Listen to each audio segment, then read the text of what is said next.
Hey everyone, welcome back to the channel. As you can see, I've got a project that I've been working on here on the workbench. I apologize for the lighting. I know it's from LED bulbs, but it doesn't normally show in the videos, and it's only been in this one. Anyway, I didn't think to be filming when I first started working on this, but I did take a few pictures through the process that I'll put up while talking of me cleaning the paint off of this MP15 locomotive.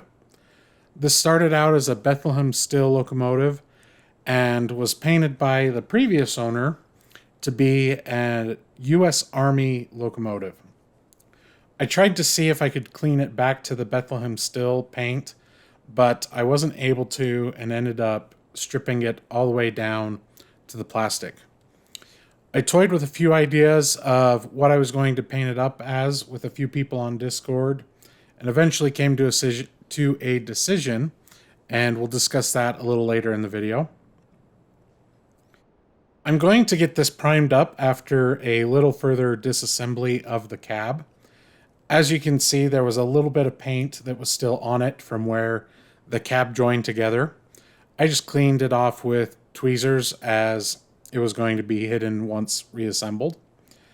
I then started working on getting the glass plastic out from the cab and the light pipes for the front headlights. This was for two reasons. One, I had cleaned off the locomotive with the glass still in the cab as there was some paint that had gotten onto the glass, and as such there was a little bit of a pink hue that had gotten onto that clear plastic, and so I needed to get that cleaned off. And two, I didn't want to have to try and mask the light pipe portion that's in the cab, as there is a little spot that needs to remain black that leads up into the reversing lights. I didn't film it, but I used Vallejo Surface Primer White to prime the locomotive. At that point, I still wasn't sure what I was going to paint it as, and figured the white would let me paint it anything without much of a color change to it. While the primer was drying and curing, I talked with some friends on Discord and decided that I was going to paint the body and cab with the Army Painter War Paints Angel Green. I had originally decided to paint all of the locomotive, the cab, the body, and the foot decking, or whatever it's called. But someone had suggested that I paint the decking a gray color, and decided that that was a good idea and went with Vallejo green gray for that. Originally, I wasn't going to paint the handrails and cut levers, but when I had finished painting the decking, I noticed that I had some of the gray left over and decided to paint the railings with it as well. And it really does add to the variation of the locomotive in the paint, and I really like it. I also picked up some dry transfer decals that are more for HO Southern rolling stock, but it ended up that it worked real well for the space that was there between the bottom of the cab and the windows, and went with 502 for it. Unfortunately, there isn't a good reason for it. It just was the first three numbers on the decal sheet, and so I just went with them. I also decided to paint around some of the cab windows, the window sills, with a silver, as it had that before in the pictures that I saw, and I really liked it. And I also tried dry brushing the front radiator with silver as well, and I think it really turned out and looked good.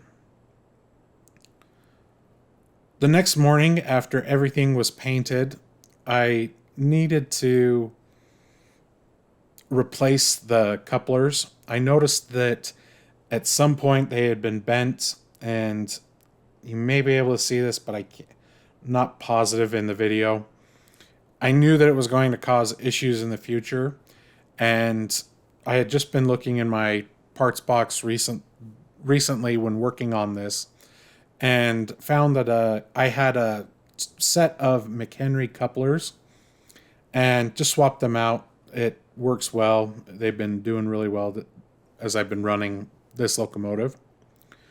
I also tested it. I did beforehand, but I did it in the video as well, just with a 9-volt battery to make sure things were working and to show what was going on with it and make sure it was going good. I was able to get a decoder for this locomotive. It turned out to be 16, 17 bucks, so it was very reasonably priced, and especially for that and having a DCC locomotive, I picked it up. This is a slightly different install than what a normal drop-in decoder is. You have to open up the halves of the locomotive, put it in, and then re-tighten the halves together. I took it out to the layout once I'd done that. Made sure that it was working back and forward, the lights were working. I decided since I was there, I would just put the address in it, and then brought it back to the bench for the final button up. It did take longer than I expected, mainly because the grab irons and the railings were just really a pain to get put it back into the holes, but it worked out. And here is the final reveal of the project. If you're a follower or subscriber of Heath at Humanity Junction, you can tell that this was done up for his railroad, the Riverside transfer. I do need to do a little bit of touch up on the paint and seal it, but I knew I was going to have some other projects to seal as well, and just figured I would do them all together. We'll end the video with a few run-bys of this locomotive and a train on the layout. And as always, I want to thank everyone for watching and subscribing to the channel. I appreciate the support, and we'll see you in the next video.